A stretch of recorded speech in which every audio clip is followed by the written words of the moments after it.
Hello అండి, welcome back to easy cook channel. ఎలా ఉన్నారు అందరూ? ఈరోజు మనం దగ్గుకైనా జలుబుకైనా మెడిసిన్లా పనిచేసే మిరియాల రసం ఎలా ప్రిపేర్ చేయాలో టమాటాలు యాడ్ చేసి ఈజీ ప్రాసెస్లో చూద్దాం. దీనికోసం ఒక గిన్నెలోకి వాటర్ తీసుకొని దాంట్లోకి 1/2 టేబుల్ స్పూన్ వరకు పసుపు యాడ్ చేయండి. దీంట్లోనే ఒక 2 టేబుల్ స్పూన్ల వరకు సాల్ట్ కూడా యాడ్ చేయండి.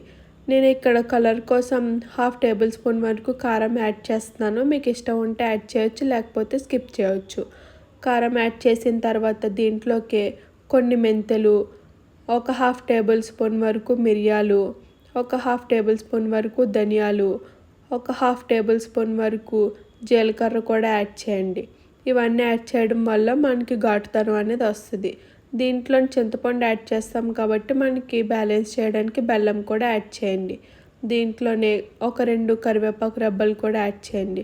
ఇక్కడ మీరు పులుపుకి తగ్గట్టు చింతపండు తీసుకోండి. నేను తీసుకున్న చింతపండులో పులుపు తక్కువ ఉంది కాబట్టి కొంచెం ఎక్కువగా యాడ్ చేస్తున్నాను. ఒక పెద్ద నిమ్మకాయ అంత సైజ్ అయితే సరిపోతుంది. ఇవన్నీ అలా మరగనివ్వండి. ఇలా ఈ చారుని 5 నిమిషాల వరకు మరగనివ్వండి.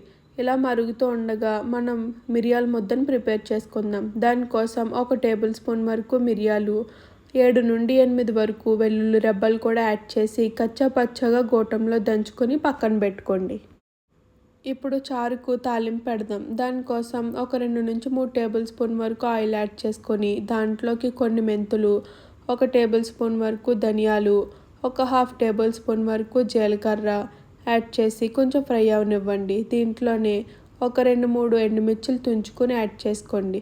దీంట్లోకి మనం ముందుగా కచ్చపచ్చగా దంచి పెట్టుకున్న మిరియాల మిశ్రమం కూడా యాడ్ చేసుకొని స్టవ్ సిమ్లో పెట్టుకొని వేయించుకోండి. దీంట్లోకి ఒక 2 రెమ్మలు కరివేపాకు కూడా యాడ్ చేసుకొని అంతా బాగా ఫ్రై అయ్యేలా ఫ్రై చేసుకోండి. స్టవ్ సిమ్లోనే ఉంచండి, హైలో పెడితే మిరియాలు మాడిపోతాయి. ఇలా కొంచెం ఫ్రై అయిన తర్వాత మీడియం సైజ్ టమాటాను ఇలా పొడవుగా ముక్కలుగా కట్ చేసుకొని యాడ్ చేసుకోండి. టమాటా మనకి ఈజీగానే మగ్గిపోతుందండి. ఒక 2 నిమిషాలు తాలింపులో మగ్గించుకుంటే సరిపోతుంది. ఇలా కలుపుకుంటూ మగ్గించుకున్న దాంట్లో మనం ముందుగా మరిగించి పెట్టుకున్న చారుని ఆ చింతపండు తొక్కలు రాకుండా దీంట్లోకి యాడ్ చేసుకోండి. అంతేనండి. ఇలా యాడ్ చేసుకొని పైనుంచి కొత్తిమీర యాడ్ చేసుకుంటే ఘాటైన మిరియాల రసం ప్రిపేర్ అయిపోయింది. ఇది మనకు జ్వరం వచ్చినప్పుడు నోటికి ఎంతో రుచిగా అనిపిస్తుంది.